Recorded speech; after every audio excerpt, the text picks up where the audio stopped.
Yo's first match against Horohoro was a blast, and the next one has been scheduled against one of my favorite characters in the series. So as usual, welcome to Gamerturk's Onsen, where I, Gamerturk, will be talking about Shaman King episode 6 titled Horohoro with the usual guest Valgaf. Hey there, Val, how are you doing? Hello, Khan. Hello, everyone. I am fine, thank you. How about you? Good, thank you. Good, especially because, again, I have to say, I really did enjoy the episode. Which always comes with a little parenthesis saying, it's still feeling rushed. But I really enjoyed this episode as well. How about you? Like, general opinions? Yeah, so my general opinions would be actually, I'm afraid I have to repeat what I said last week, because as a standalone episode, standalone story, it was a very enjoyable episode. However, I just can't find this temptation to compare it with the old adaptation, and because of that, I am aware of some issues I believe we are going to talk about in a minute. Yes, of course. I purposefully do not go ahead and check it with the original adaptation because I know my heart lies with the original adaptation, despite the fact that this adaptation following the manga really faithfully. But yeah, we'll get there when we get there. Again, in my opinion, a really strong episode on its own if I don't look at the original manga. But I feel like we are really establishing a baseline here in general for the adaptation. Like, the past 3-4 episodes almost, it's been quite stable and it's quite good. Yes, because at the beginning you could get a feeling that they're trying to pack as much as it is possible, for example 2 or 3 subplots or stories into one episode, and for a few episodes already we've got one thing per one episode, like it was with Ryo, and now we have with Horohoro Trey Racer, how it was in the original. Trey Racer. Yes, sorry. So I believe the trend might have slightly changed, and let's believe that going forward it will be like that. Yup.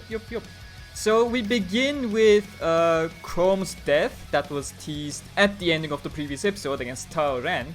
I generally don't have anything to say about this scene, you know, it was nice. It's giving a little bit more context to the Shaman King tournament, of course, as well as a bit more context into Silva's perspective on Yo, let's say. And of course, the 10 officials, which are technically important characters, but yeah, we still have a long way to go about that, so I prefer not saying anything yet. Yes, well, as for the scene itself, I just wanted to say that personally I am maybe not appalled, but I'm not quite, I don't think it is quite alright, and in my opinion the whole shaman community is using double standards, because in my opinion killing Chrome was overdoing it, but you know, it's only my personal opinion. And it's a shonen series, you gotta have double standards to paint someone as evil. Like, but this is happening right here, and I'll still mention it with his dub name, Zeke over there, no, whatever the fuck he's doing, it's gonna be worse than this. Yeah, however, I'd like to also mention that I really like Silva's attitude, especially in this scene, how he feels that maybe it's not exactly alright, and actually we can already see a bit of attachment from his side too. Maybe not attachment is too big word, but he certainly got interested in Yo. Definitely. And again, what you mentioned, I strongly agree with that as well. You know, Silva has more of that human nature compared to all the other officiators here, which I really enjoy. So next up, I'm really glad we start with, you know, the comedic moment between Yo and Anna. I was scared that was gonna get cut, because that was supposed to be, you know, in my imagination, that was supposed to be in the past episode because of my memories of the original anime adaptation. But I was scared this may have gotten cut. I am really glad it wasn't. Yeah, actually, I'm also happy of this comedic scene being added. In my opinion, it matches really well as a contrast to the serious stuff that was in the scene below. So in the scene previously. So it kind of, you know, give a fresh start of that we will going to have a new story. Yep. Let's just reset the emotions right here and let's start anew. We gave away the exposition. That's done. Let's now move on. I especially like Silva's long hair that Anna is getting jealous about, man. Yes, that I have to admit that it really made me laugh as well. After that, we got a bunch of scenes, Morty explaining Yo about how the Shaman tournament works, because of course, you know, Morty needs to give the exposition because he's the human character that the human viewer should relate to, you know, basic stuff. As much as we don't actually want to relate with him, but yeah. Exactly. One of the things I want to mention, it's a little bit of a small thing, but I really like the fact that, goddammit, I dropped something. I really like the fact that they are giving variety to the characters' outfits, which we generally don't see in anime, because, you know, it's more cost effective to keep going with the same outfit. But Morty here has a different hoodie, Kirito has that plain t-shirt with marijuana in front of it, etc. Really banking on his carefree personality. Maybe a little bit of a stereotype. Sorry to interrupt you, but you said Kirito, and it is Yo, not Kirito. Oh my god damn it. Okay, I'll start again. Morty has a different hoodie on him. Okay. God damn it, Kirito. Let us move on. Maybe. I know if you really want to talk about this, please do so, but I just don't feel any need to. So, whatever you want. But moving on, we are entering the plaza, and Kirito yet again gets a different outfit, and he is not Kirito, of course. It's not gonna. I know why are you so fixated on this? I mean, these characters are not even so similar to each other, in my opinion. But yeah, whatever. Okay, Yo has a different outfit once again. Two different outfits, in fact, in the exact same scene. One is his orange jumper, and the other one is his training outfit that Anna has sewn on her own. What a lovely gesture. Yes, it is. It looks perfect. And we are not saying that because we are afraid of Anna or anything. Of course. Who would do such a thing, you know? It's absolutely perfect. Well, Trey Racer, Horohoro doesn't think that way, and he immediately gets punished for it, which is one of those scenes I really love as well. Yes, and I believe it was also in the old adaptation. So yes. From this both perspectives that they decided to keep it, and it actually worked here for me. So yeah, so it was a really nice addition here. What do you think about Horohoro's new style? I really feel like it really fits him as well. It makes him look a little bit more younger compared to the original anime, and the colors on his outfit popping. It really feels nice. It really captures his attitude in general. Well, he certainly is a little bit younger, and for me, kind of more aggressive, I would say. But yeah, actually, as you know, as I am a fan of old adaptation, I think that this one actually works here. So yeah, I have no issue with his new appearance. You mentioned he's a bit more aggressive. I feel like that's because of the fact that we talked about it in the previous video as well. But in the original anime, of course, we met Horohoro a bit earlier and from a more friendlier perspective, so that might be affecting us on that front. Yes, exactly, because in the old adaptation, Yo and Trey already befriended, and there was some kind of connection being them, but here they start off as total strangers, so it is obvious that since there is no this friendship being them, Trey's attitude is, you know, as I said, aggressive, and he just really wants to win the fight for his dream without taking into consideration your feelings, at least at the beginning. What do you feel about the constant switch of tones? Like during the episode, this time when I was watching, I felt like there came a certain point where things were switching so fast from one tone into the other. I was like, oh my god, I can't think what I'm supposed to think. What do I feel about this? I have no idea. And I feel like that's a good thing in my opinion, you know? Yes, actually, to be honest with you, I'm really fine with switching between tones. So from serious one about fighting and stuff and dreams, right, to those comedic ones. So yeah, it's, in my opinion, it was okay, and it generally gave us a view on a new character being added, which is Trey, and his role in the story, as well as what kind of relationship he might have in future with Yo. So yeah, perfectly fine. Also, one of those tiny details that kinda answered one of those topics I mentioned last week. Now, I was curious if they were gonna, modernize the Oracle Bell a bit. No, because if they had modernized it, it would probably have a perfectly pristine 1080p, even 2K OLED screen. Instead, we have the Game Boy Color pixel things when Trey looks for at me, it. Yes, for me it looks exactly as a pager from 90s. So Exactly, that was the one thing I could actually think about during that scene. How about the fight scenes? How do you feel about them? Yeah, while it was not my favorite fight scene from this adaptation, it was still quite good in my opinion. When it had to be a lot of action, there was this action. At some point I realized that music being played, I don't know if it was a new music piece or not. However, it really matched well the scene. I think I know exactly which one you're talking about, and it is the same battle theme that is used a bunch of times, but it's a more slower, more personal version of it, which I absolutely loved when I heard it. Yeah, yes, it really caught the moment, in my opinion, the peak moment of the fight. So yeah, I really like the fight. I really like the ideas that that Trey was using.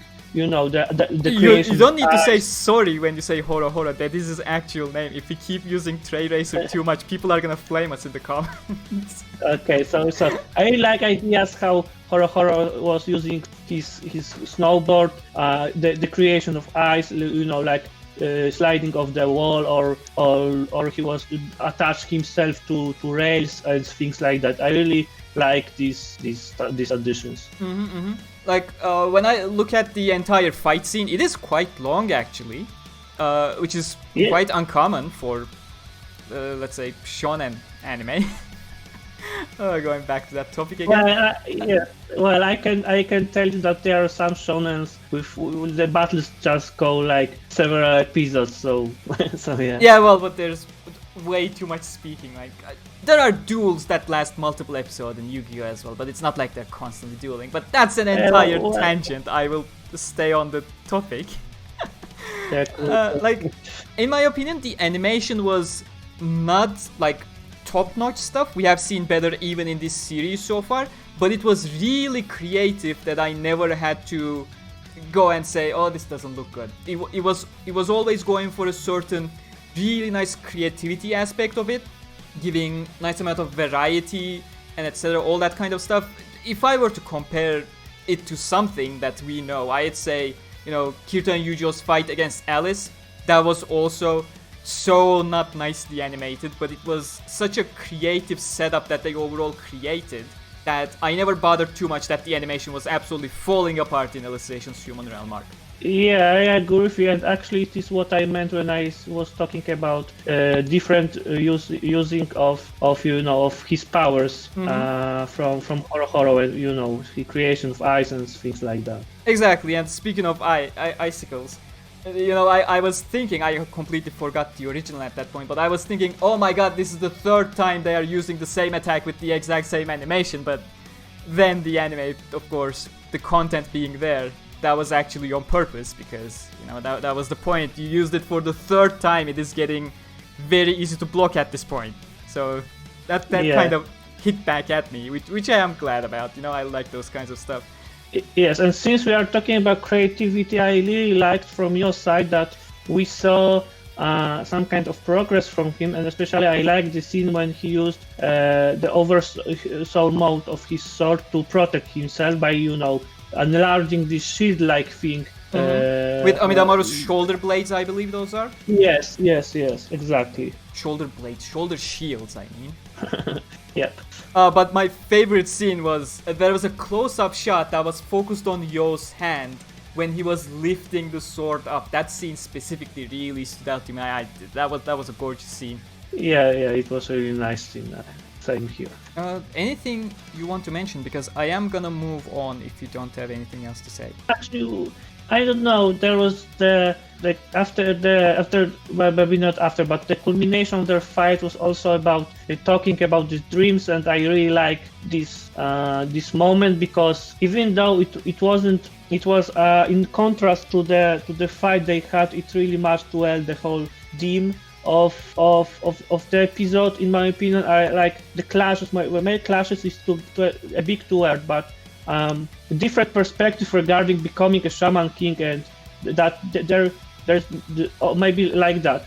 Shaman fights won't always be about who is stronger, but whose dream is maybe more important on clashes between dreams, not only between skills and powers. Right. I think that was something that was mentioned in the original anime as well. I am not sure if it was mentioned so far in the remake series, but I remember that very vividly. Like, becoming Shaman King is not being the most skilled, but the one with the strongest dream, rather than the strongest skills. Something like that I really do remember.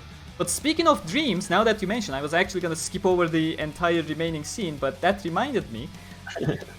Do you see a parallel with Horohoro's dream and Ren's dream?